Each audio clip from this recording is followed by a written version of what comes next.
अस्सलामुअलैकुम, मैं आपका कंप्यूटर टीचर मोहम्मद उस्मान। आज हम चैप्टर 1 पढ़ने लगे हैं क्लास 10th का, जिसका नाम है इंट्रोडक्शन टू प्रोग्रामिंग। इसमें सबसे पहले हमें मिलता है यूनिट इंट्रोडक्शन। यूनिट इंट्रोडक्शन हमारे लिए पढ़ना इंपॉर्टेंट है। इसके अंदर हमारे लिए 4 डेफिनेशंस हैं। यही डेफिनेशन हमें समरी पेज नंबर 16 पे भी मिलेंगी और पेज नंबर 2 पे भी मिलेंगी। सबसे पहले आ जाती है डेफिनेशन सॉफ्टवेयर की। Line number 7, the series of instructions are known as computer program. यहाँ पे हम दीज को ख़त्म करके द लिख देंगे। The series of instructions are known as computer program और सॉफ्टवेयर, ये आगे हमारे लिए सॉफ्टवेयर की डेफिनेशन और कंप्यूटर प्रोग्रामिंग। देन इसके बाद स्टार्ट होती है द प्रोसेस और feeding. The process of feeding और storing the instructions in a computer is known as computer programming और कंप्यूटर प्रोग्रामिंग। इसके बाद हमारे पास तीसरी डेफिनेशन आती है प्रोग्रामर की, जो कि है the person who knows how to write a proper program is called a programmer. Then हमारे पास सेकंड पैराग्राफ में थर्ड लाइन में हमें मिल जाती है कंप्यूटर लैंग्वेज प्रोग्रामिंग लैंग्वेजेस की डेफिनेशन।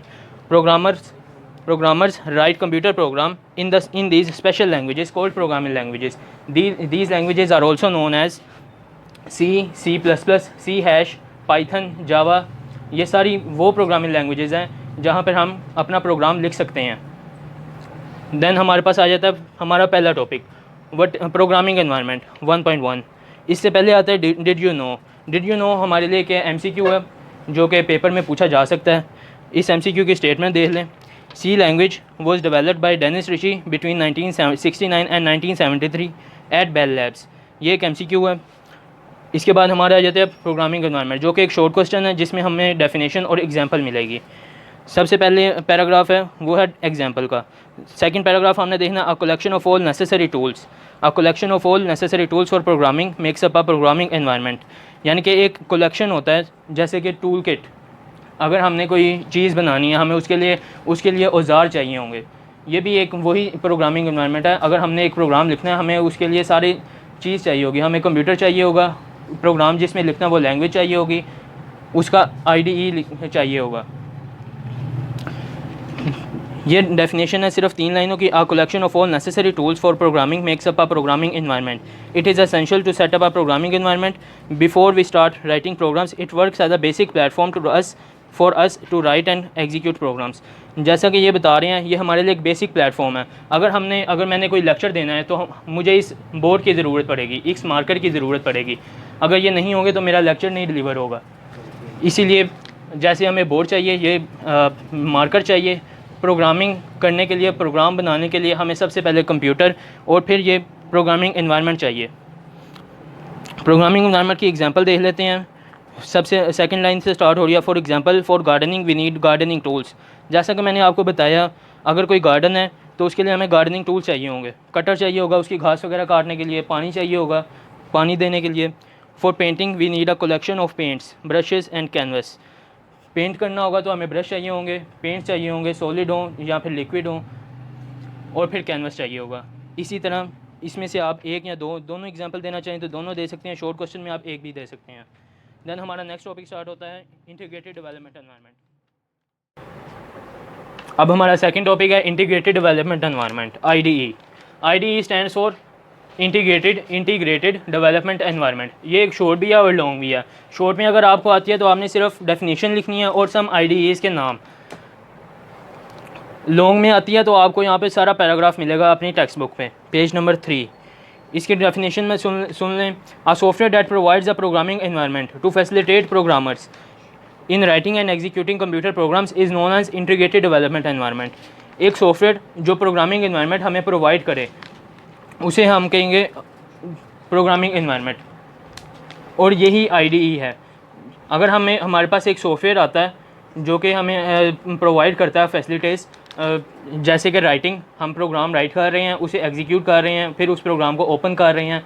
ये सारी फैसिलिटीज़ जो भी सहूलियात ये हमें दे रहा है वो आ जाती हैं IDE के अंदर। यही इस डेफिनेशन का मतलब है। देन हमारे पास आ जाती है अगला paragraph. An IDE has a graphical user interface. ये ग्राफिकल यूज़र इंटरफेस है, meaning that a user can interact with it using by windows and buttons to provide input and get output. जैसे कि हमारा computer, हमारा touch mobile, ये भी एक graphical user interface है। हम इसे देख सकते हैं, इसे टच कर सकते हैं वैसे ही हमें जो IDE है वो भी एक ग्राफिकल यूज़र इंटरफेस है।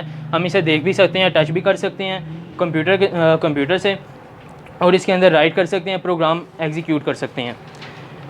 आगे सुन लें। An IDE consist of tools that help a programmer throughout the phase of writing, executing and testing a computer program. ये IDE हमें राइटिंग में मदद करेगा, एग्जीक्यूटिंग में, और प्रोग्राम को दोबारा से चलाने में, टेस्ट करने में कि हमारा प्रोग्राम सही है कि नहीं, इसमें मदद देगा। This is achieved by combining text editors, compilers and debuggers in a single interface. Some of many available IDEs। अब हमने अगर कोई प्रोग्राम लिखना है, हमें उसके लिए एक IDE चाहिए होता है जिसे हम कहते हैं इंटरफेस। एक इंटरफेस ऐसा जहाँ पे हम प्रोग्राम लिख सकें। जैसे कि हमने अगर कोई टेक्स्ट फाइल लिखनी है या फिर कोई टेक्स्ट लिखना है, मैसेज करना व्हाट्सएप पे, तो हमें सबसे पहले व्हाट्सएप खोलना पड़ेगा। व्हाट्सएप खोल के हम मैसेज राइट करेंगे, फिर भेजेंगे। यही IDE का सिस्टम है। और इसके जो अवेलेबल IDEs हैं वो हैं, बुक में भी लिखे हुए हैं, Visual Studio, Xcode, Code Blocks, Dev C++। इसके अलावा नीचे एक्टिविटी में हमें एक्टिविटी मिल जाती है कि हमने डिफरेंट IDEs के नाम फाइंड करने हैं और अपनी बुक में लिखने हैं। आगे हमारा टॉपिक स्टार्ट होता है text editor, page number 4। Text editor की डेफिनेशन सुन लें। An text editor is a software that allows programmer to write and edit computer programs. All IDEs have their own specific text editor. It is the main screen of an IDE where we can write our programs। जैसा कि इन्होंने definition में लिखा हुआ है, एक text editor हमें edit करने में, अपना प्रोग्राम राइट करने में हेल्प करता है। और IDE अलग-अलग भी होते हैं, स्पेसिफिक होता है। अगर कोई IDE कोई और है तो उसका टेक्स्ट एडिटर भी अपना होगा उसी के हिसाब से। और ये मेन स्क्रीन है हमारे IDE की जो हमें शो होगा। और इसके एग्जांपल आप देख लें। इसकी एग्जांपल में आ जाती है MS वर्ड, माइक्रोसॉफ्ट वर्ड और नोटपैड जो कि एप्पल में होता है। देन हमारी नेक्स्ट डेफिनेशन आ जाती है कंपाइलर की। कंपाइलर हमारा टॉपिक कंप्यूटर। इसकी डेफिनेशन सुनने पहले। A compiler is a software that is responsible for conversion of a computer program written in the some high level language to programming language to machine language code. इस compiler एक वो चीज़ है, अगर एक मैं इंसान हूँ, मैं उर्दू बोलता हूँ, अगर कोई मेरे सामने आ जाता है इंग्लिश बोलने वाला, अरबी बोलने वाला, तो अगर मैं अरबी बोलने वाले से बात करूँगा तो उसके लिए मुझे दूसरा अरबी बोलने वाला भी चाहिए होगा और उर्दू बोलने वाला भी, जो दोनों लैंग्वेजेस जानता हो। वही काम कंपाइलर करता है। अब मैंने उस अरबी से बात करनी है तो मैं अरबी नहीं बोल सकता, मैं उर्दू में बोलूँगा और उस बंदे को समझाऊँगा जिसका नाम हमने कंपाइलर रख लिया। कंपाइलर को समझाऊँगा, वो अरबी बोल भी सकता है, सुन भी सकता है, उर्दू भी बोल सकता है, सुन सकता है। वो आगे अरबी वाले को समझा देगा और उसकी बात मुझे समझा देगा। यही कंपाइलर का काम है। कंप्यूटर क्योंकि समझता है 0 एंड 1, कंप्यूटर 0 1 समझता है और मैं इंग्लिश समझता हूँ। मैं इंग्लिश में एक प्रोग्राम राइट करूँगा और कंप्यूटर उसे कंपाइल करके कंपाइलर की मदद से 0 1 में ट्रांसफ़र कर देगा और वही चीज़ कंप्यूटर समझेगा। यही कंपाइलर का काम है। अब इसका पहला पैराग्राफ पढ़ लेते हैं। Computer only understand the word 0 and 1 in machine language consisting of zeros and ones. They require the conversion of a program written in programming language to machine language in order to execute it. This is achieved by using a compiler। जैसा कि मैंने आपको बताया, computer understand करता है 0 and 1 और मैं understand करता हूँ लैंग्वेज। कौन सी लैंग्वेज? कोई भी हो सकती है, वो इंग्लिश हो सकती है, उर्दू हो सकती है। प्रोग्राम हमने क्योंकि इंग्लिश में लिखना है तो मैं इंग्लिश अंडरस्टैंड करता हूँ। एग्जांपल, मैं इंग्लिश में प्रोग्राम लिखूँगा, कंपाइलर उसे कन्वर्ट कर देगा 0 and 1 में, जो कि मेरे लिए आसान नहीं है समझना, वो कंप्यूटर के लिए आसान है। यही काम कंपाइलर का है। वो इसे कंपाइल करके कंप्यूटर को देगा, कंप्यूटर वो प्रोग्राम रन करेगा, फिर मुझे वो अपना आउटपुट देगा जो भी मेरे प्रोग्रामिंग का रिज़ल्ट होगा। ओके।